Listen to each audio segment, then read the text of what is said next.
So we're at the stage again where we are prepared to tell his story. I've listened to your story. I've told you my story. As I listened to your story, I noticed that you were focusing on um, elements of honor and shame. You said things like, I'm so embarrassed, or uh, I'm ashamed of what I do. I'm ashamed of how I live. Uh, Hearing that, I thought, okay, you need to understand how God wants to give you honor. Now, if the person doesn't show a great knowledge of the Lord, of the Bible, you might want to lead them through Romans 8:29 and 30, and Ephesians 1:5 and 6. But if they do show a bit of knowledge of the Lord, you might take them to Luke chapter 15 and the story of the prodigal son. If they seem to respond well to stories, this is a good one to do anyway, because so many people have heard it and maybe understood parts of it, but not all of it. So the story is found in Luke chapter 15 from verse 11 to verse 32. Here in this video, we're not going to take time to read it all, but you might want to just pause this video and read Luke 11:15 to the end of the chapter. Now, if you've read that, it's a beautiful story, isn't it? So here are the points that are important in this story.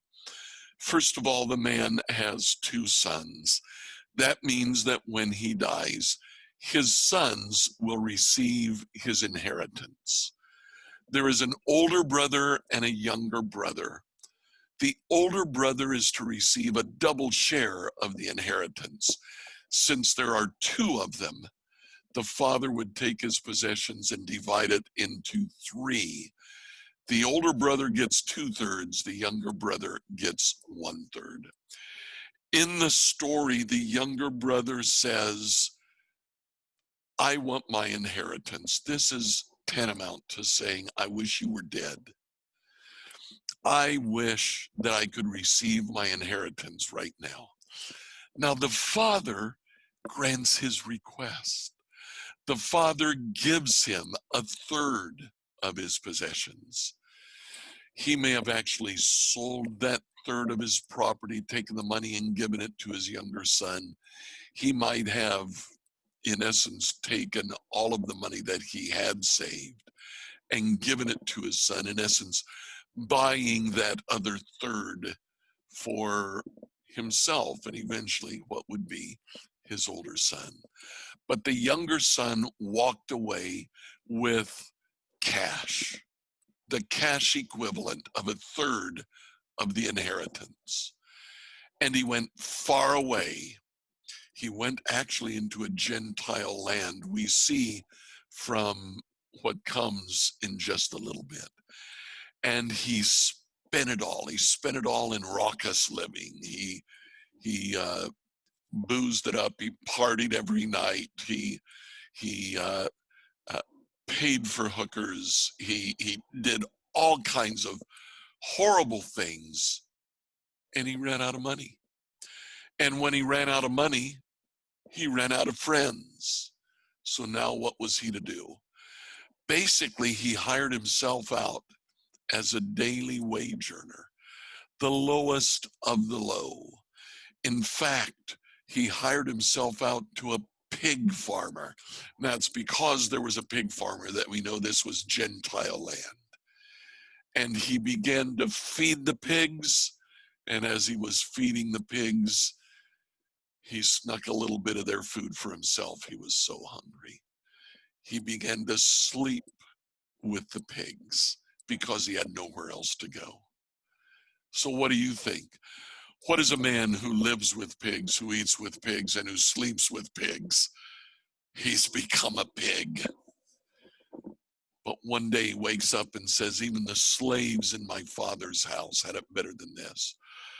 I'll go back and tell my father I've sinned against you. Take me back and make me a slave.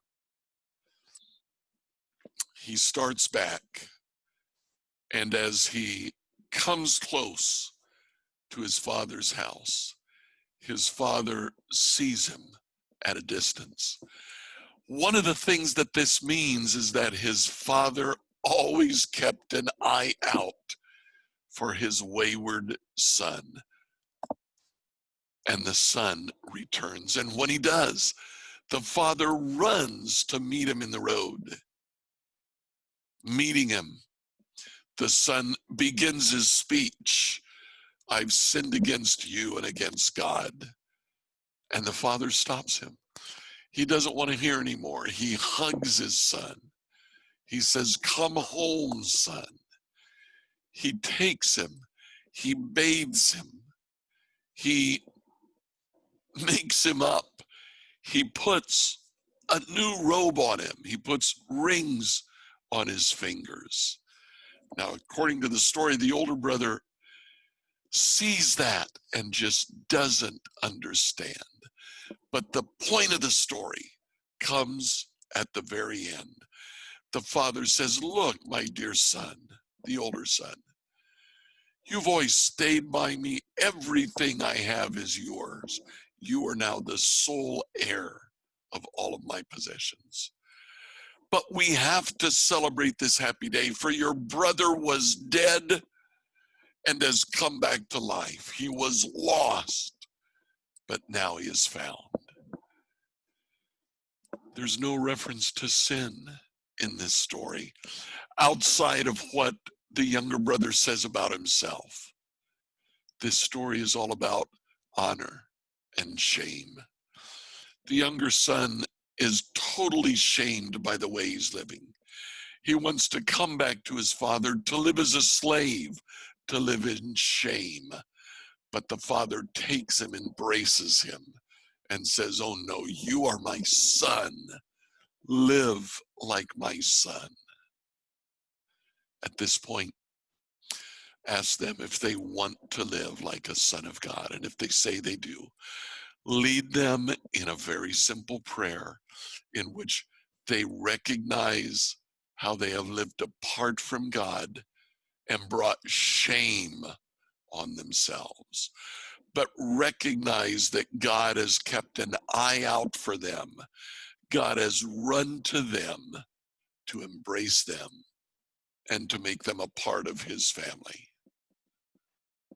Lead them in that prayer, accepting adoption into God's family, and lead them in a prayer in which they pray, help me to live as a son or daughter in your family. In the next video, we'll look at the last scale of cultural values.